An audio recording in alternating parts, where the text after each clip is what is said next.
எல்லோருக்கும் காலை வணக்கத்தை தெரிவித்துவிட்டு எனக்கு கொடுத்த பணியான வரவேற்புரையை நிகழ்த்தலாம் என்றிருக்கிறேன். நான் வரவேற்புரை நிகழ்த்துவதற்கு முன்பாக அருமை சகோதரர் திரு மணிபாரதி ஐஏஎஸ் அவர்கள் ஒரு அறிவுரையை நமக்கெல்லாம் சிறப்பாக சொல்லிவிட்டு அமர்ந்திருக்கின்றார். அவர் அளித்த தலைமையுரையோடு கலந்த அறிவுரையை நாம் நன்றியுடன் ஏற்றுக்கொண்டோம். இந்த நேரத்திலே அவரை பாராட்ட கடமைப்பட்டிருக்கின்றோம். நான் வரவேற்புரை என்னை பேச அழைப்பதற்கு முன்பாக கோவையிலிருந்து திரு கண்ணப்பன் அவர்களும் கோவையிலிருந்து மாப்பிள்ளை ராஜமன்னார் அவர்களும் இங்கே மேடையிலே வந்து சிறப்பு விருந்தினராக அமர்ந்திருக்கின்றார். GR பாலசுப்ரமணியம் அவர்களும் மேடையிலே அலங்கரித்து கொண்டிருக்கிறார் சிறப்பு விருந்தினராக. அவர்களுக்கும் இந்த நேரத்திலே நான் வரவேற்பை தெரிவிக்க ஆசைப்படுகின்றேன். இங்கே பெருந்திரளாக மாணவ செல்வங்கள், அவர்களோட பெற்றோர்கள், விருந்தினர்கள், சமுதாய பெருமக்கள் அப்படின்னு இந்த கூட்டம் ஒரு திரளாக இந்த சங்கத்தில் பார்க்க முடியுது. உட்கார்ந்திருக்க எல்லாருமே ஒரு சாதனையாளர்கள் தான். மேடையில் உட்கார்ந்திருக்கவரும் ஒரு சாதனையாளர் தான். அதிக மதிப்பெண்களை பெற்று பரிசினை பெறுவதற்காக நீங்கள் உட்கார்ந்திருக்கின்றீர்களே, நீங்களும் இந்த சமுதாயத்தினுடைய சாதனையாளர் தான். இந்த மதிப்பெண்களை +2 பெற்றதுக்கு பின்பு நீட்டு, கிளாட்டு அப்படின்னு பல்வேறு இந்த JMM என்ட்ரன்ஸ் இந்த மாதிரி பல்வேறு போட்டி தேர்வுகளில் கலந்துக்கிட்டு அதிலையும் தேர்வு பெற்று இங்கே அமர்ந்திருக்கின்றீர்கள். நீங்களும் ஒரு சாதனையாளர் தான். இந்த சாதனையாளருடைய கம்போசிஷன் அப்படின்னு பார்த்தா கொஞ்சம் மெய் சிலிக்கின்ற மாதிரி தான் இருக்குது. ஏன்னா நாங்கள்லாம் படித்த காலத்தில் வந்துக்கிட்டு 2 தான் இருக்கும். நான் சின்ன வயசாக இருக்கும் பொழுது சொல்லிக்கிறேனுங்க, ஸ்கூலில் போய் ஆனுவல் ரிசல்ட் போடுவாங்க.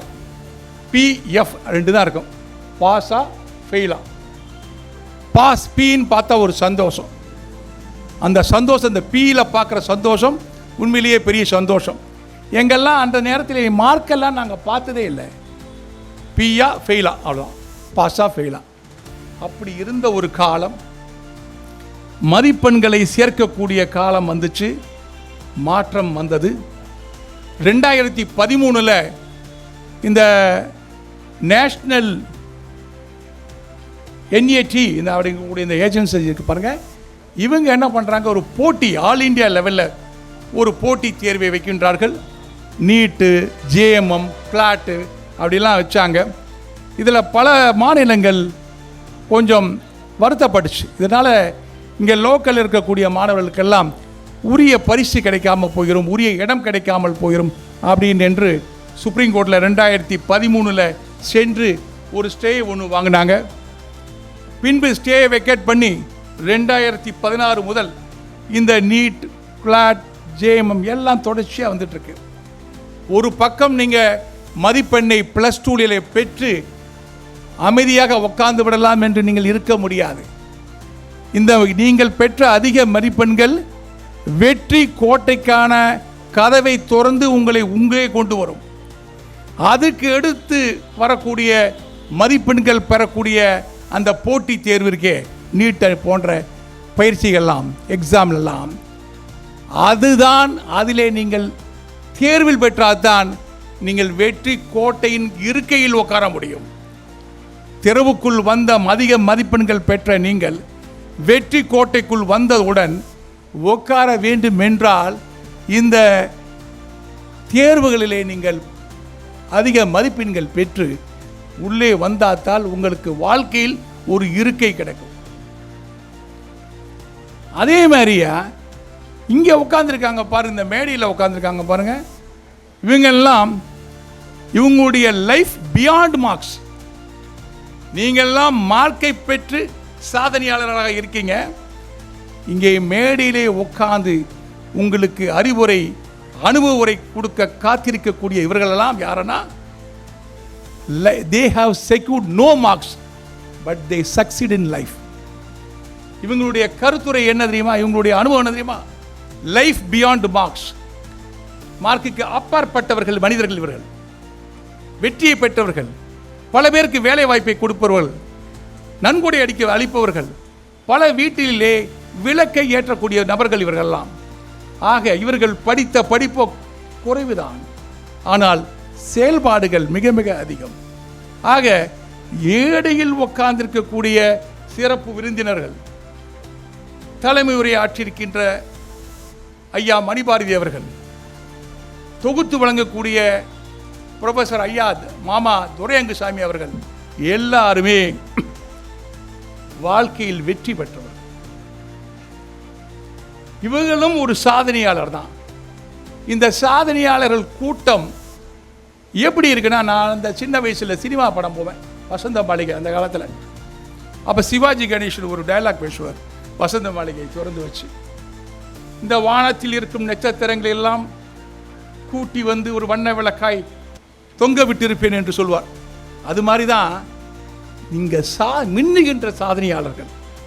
இங்கெல்லாம் உங்களை எல்லாத்தையும் கூட்டி வந்து உட்கார வைத்து இந்த மாளிகைக்கு ஒரு வண்ண விளக்காக தொங்க விட்டிருக்கின்றோம், உட்கார வைத்திருக்கின்றோம்.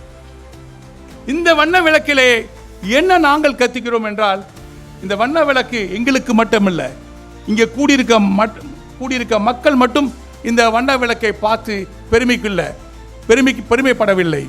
இந்த வண்ண விளக்கு, இந்த வெளிச்சம் சமுதாயத்துக்கு ஒரு பாடமாக அமையும். இத்தனை நபர்களா, இத்தனை சாதனையாளர்களா அப்படின்னு இந்த நம்மளுடைய 24 மணி தெலுங்கு செட்டியார் சமுதாயத்துக்கு இந்த வெளிச்சம் சென்றடையும்.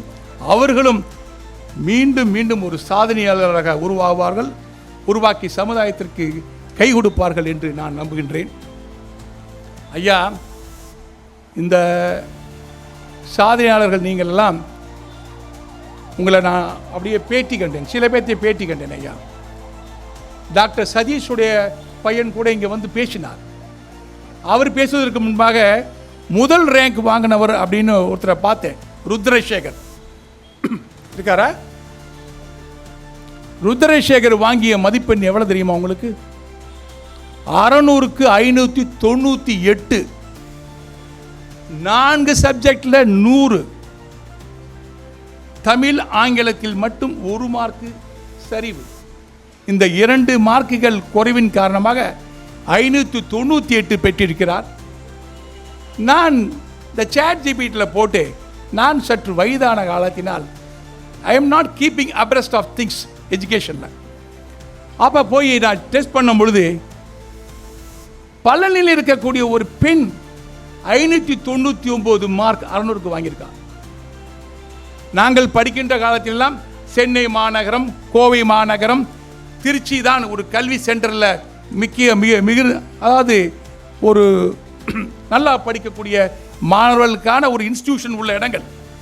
ஆனால் இன்னைக்கு பாருங்க, அந்த ஓவியாஞ்சலின் அந்த பொண்ணோட பெயர் பழனியைச் சேர்ந்தவர் 599 மார்க்கை பெற்று அந்த முதல் இடத்தை பெற்றதின் காரணமாக பழனி வெளிச்சத்திற்கு வந்திருக்கிறது. எங்கேயோ ஒரு இடத்தில் இருக்கக்கூடிய பழனி வெளிச்சத்துக்கு வந்து இன்று பேசும் பொருளாக நாங்கள் காண்கின்றோம். நாங்கள் அவரை ருத்ரசேகரை பார்த்தும் பொழுது, ஐயா, நீங்கள் 1 மார்க்கை கூட பெற்றிருந்தால் நீங்கள் இந்த மாநிலத்தின் முதல் மாணவராக வந்திருப்பீர்கள். அந்த பெண்ணோடு சேர்ந்து நீங்கள் வந்திருந்தால் இந்த சமுதாயமும் வெளிச்சத்துக்கு வந்திருக்கும். ஓ, இந்த சமுதாயம் ஒரு வியாபார சமுதாயம் அல்லையா?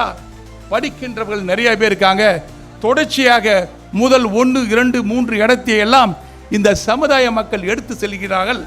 தெலுங்கு செட்டியார் சமுதாயம் ஆல் இந்தியாவில், அதாவது உலக அளவில் ஜூஸை பேசுகிற மாதிரி, இந்தியாவில் பாரிஸ் அவங்க இந்த இவங்களை பேசுகிற மாதிரி தெலுங்கு செட்டியாரும் இந்த மாநிலத்தில் ஒரு பேசக்கூடிய ஜாதியாக இருந்திருப்பீங்க.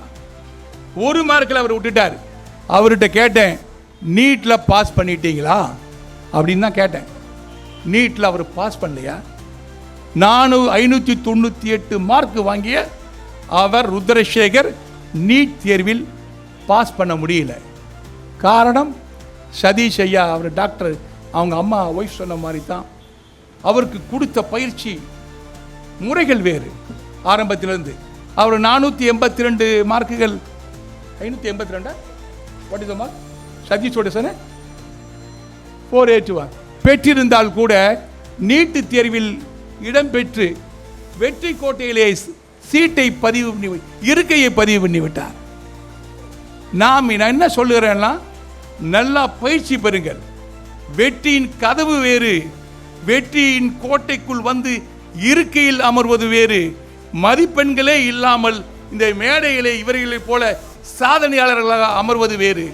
இவர்களுக்கு என்ன இருக்கிறது என்றால் திறமை,